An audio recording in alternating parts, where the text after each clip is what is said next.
আরজি কর কলেজের একজন ছাত্রী, সে ভবিষ্যৎ তার কি ছিল, তার বড় স্বপ্ন আমি ডাক্তার হব, আমি লেডি ডাক্তার হয়ে মায়েদের চিকিৎসা করব, পরিবেশ কি বলে বাবাদের চিকিৎসা করব, ভারতীয়দের চিকিৎসা করব।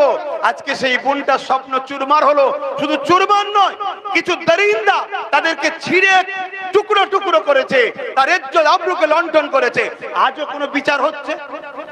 এ বিচার হবার নয়। আমি আনিস খানের বাড়িতে দাঁড়িয়ে বলেছিলাম বিচার পাবে না।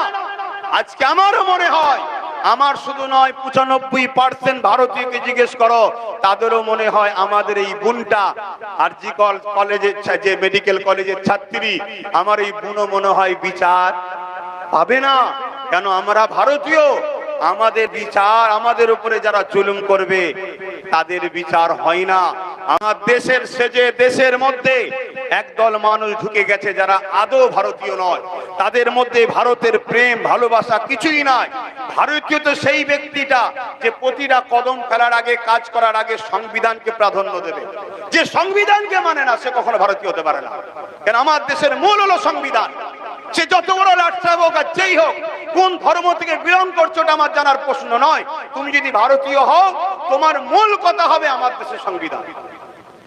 আমি গর্বিত, আমার ইসলাম, আমার ধর্ম আমাকে শিখিয়েছে, তাই বুক থেকে বলতে পারছি, আমরা যারা সংবিধানকে মানি না তারা ভারতীয় হতে পারে না।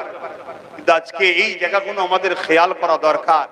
আজকে কিছু কিছু বক্তা বক্তব্য দিচ্ছে, এমন উস্কানিমূলক বক্তব্য দিচ্ছে, আমার ভারতের বা আমার বাংলার শান্তির যে ভৌগোলিক পরিস্থিতি আছে এটাকে শান্ত করতে চাইছে। পিটি থাকতে পেরেছিল যতদিন বলেছিল এনফিল্ড রাইফেলের টুটার মধ্যে, এনফিল্ড রাইফেল যে ছিল তার টুটার মধ্যে মুসলিম এলাকায় যে বলেছে ওতে শরীরের চর্বি দিয়ে আছে, ওই টুটাটাকে মুখ দিয়ে ছিঁড়ে তারপরে সেটাকে ইউজ করতে হতো। মুসলমান শুকরকে খাওয়া বা স্পর্শ করাকে হারাম জানে। ঠিক আমার অমুসলিম ভাই হিন্দু ভাইদের পাড়ায় যে বলতো এনফিল্ড রাইফেল টুটাতে গরুর চর্বি দিয়ে আছে, কেন বলতো ব্রিটিশরা এই খবরটা? যাতে করে হিন্দু ভাইরা ওই টুটা মুখে নিয়ে লড়াই না করে। মুসলিম পাড়ায় শরীরের চর্বি দিয়ে আছে বলতো কেন? এতে মুসলমানরা টুটাতে মুখ না দেয়। এরা দুজন যতদিন বিভাজনে থাকবে ততদিন দেশের হুকুমত করা যাবে। আজও সেই বিভাজন তৈরি করার ষড়যন্ত্র চলছে। কেন? যতদিন আমরা দু ভাই ঝগড়া করব ততদিন আমাদের বাড়িতে সবাই রাজ করতে পারবে। এই জায়গায় আমাদের দু ভাইকে ভাবা দরকার যে আমার দেশটা ধ্বংস যাচ্ছে। আর যখন বিপদে পড়বো, দেখুন দিনকে দিন তো আমরা দু ভাইয়েরাই তো ধ্বংস হচ্ছি, গরিব হচ্ছি। আমরা ৭৮তম স্বাধীন হয়েছে, বলুন সেই আনিস খান কি বিচার পেয়েছে? ৭৮তম স্বাধীন হয়ে গেছে দেশ, বলুন আজকে মণিপুর সেখানে কোনদিন কোনোভাবে তাদের নিরাপদ, তাদের কেন সমস্যা হচ্ছে এতদিন ধরে জ্বলছে, বন্ধ করা হয়েছে।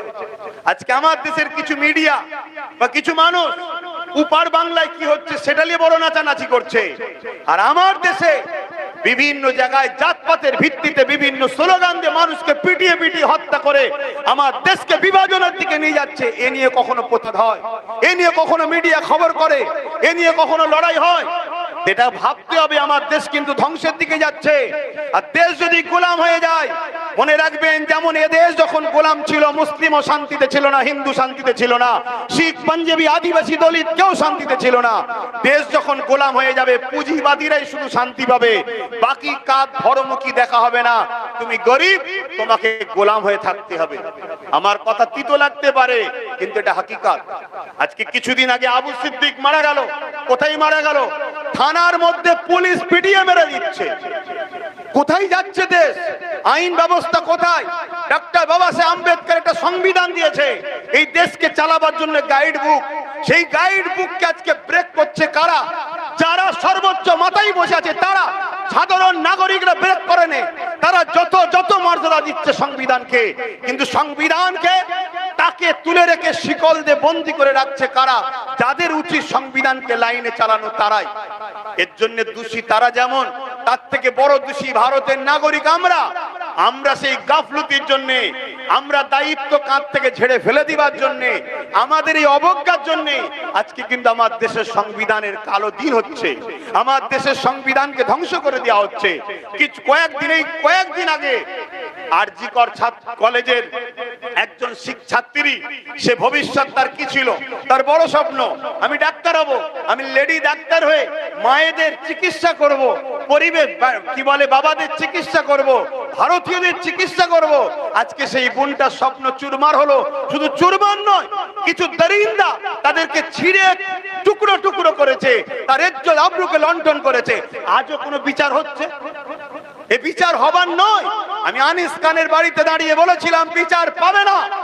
আজকে আমারও মনে হয়, আমার শুধু নয় 95% ভারতীয়কে জিজ্ঞেস করো, তাদেরও মনে হয় আমাদের এই বোনটা আরজি কলেজের যে মেডিকেল কলেজের ছাত্রী, আমার এই বোনও মনে হয় বিচার পাবে না।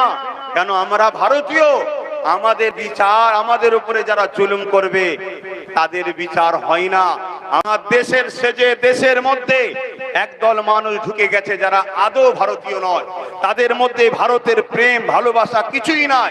ভারতীয় তো সেই ব্যক্তিটা যে প্রতিটা কদম ফেলার আগে, কাজ করার আগে সংবিধানকে প্রাধান্য দেবে।